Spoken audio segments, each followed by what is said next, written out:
আসসালামু আলাইকুম, আমি doctor Natasha Tilottama Alim, infertility and IVF specialist. কাজ করছি উত্তরা ফার্টিলিটি সেন্টার এবং আজগর আলী হসপিটালে। ল্যাপ্রোস্কোপিক সার্জারি, ইনফার্টিলিটি চিকিৎসা অনেক সময় আমরা পেশেন্টদের বলে থাকি যে ল্যাপ্রোস্কোপি বা ল্যাপ্রোস্কোপি এবং হিস্ট্রোস্কোপি একটা ওয়ার্কআউট করতে। কারণ একটা ল্যাপ্রোস্কোপি আর হিস্ট্রোস্কোপি আমাদেরকে অনেক সময় একদম পথ দেখে দেয় যে আমরা কোন পথে হাঁটবো।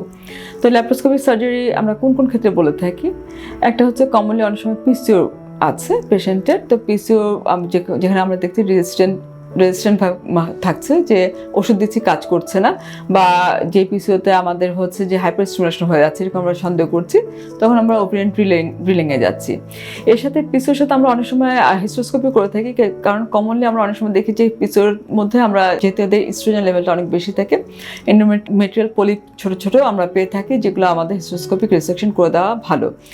এছাড়া হচ্ছে টিউবাল ব্লক যখন আমরা সন্দেহ করছি তখন ল্যাপ্রোস্কোপিক সার্জারি দিয়ে আর এটা আমরা কনফার্ম করি, এবং টিউবালের কন্ডিশন দেখছি টিউবগুলো খারাপ নাকি। যদি টিউবাল কোনো কারেকশন থাকে তখন আমরা টিউবগুলো আমরা ঠিক করে দেওয়ার চেষ্টা করি, টিউবাল ক্যানুলেশন করি, পেরিফিম্বিয়াল অ্যাডহেশন ছাড়িয়ে দেওয়ার চেষ্টা করি। আর টিউব যদি আসলে হাইড্রোসালফিংস বা ক্ষতিগ্রস্ত থাকে সেই টিউবগুলোকে নিয়ে আমরা হচ্ছে পরীক্ষা করতে দিচ্ছি, এবং টিউবটাকে আমরা যদি পেশেন্টের সম্মতিক্রমে যদি টিউবওয়েল ডিলিঙ্কিং করতে বলে বা টিউবটাকে জ্বর থেকে সরিয়ে দিতে বলে তখন এটা সরিয়ে দিচ্ছি।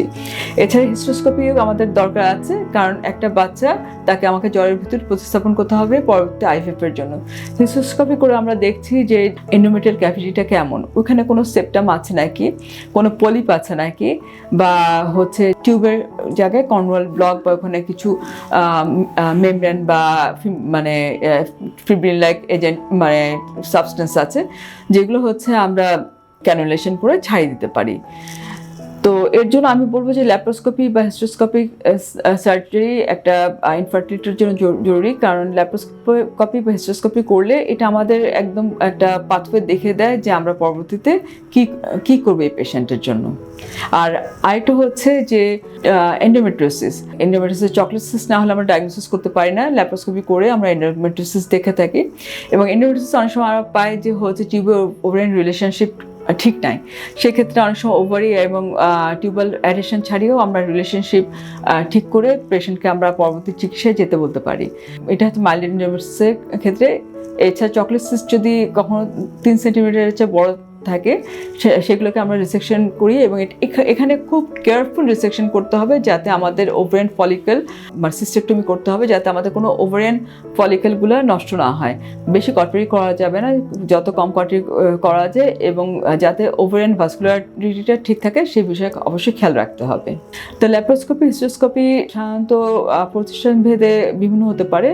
এই ল্যাপ্রোস্কোপি হিস্ট্রোস্কোপি আমি বলবো যে দুটো মিলে খরচ অ্যারাউন্ড 1 লাখ থেকে 1,20,30,000 মধ্যে সম্পন্ন হয়ে থাকে।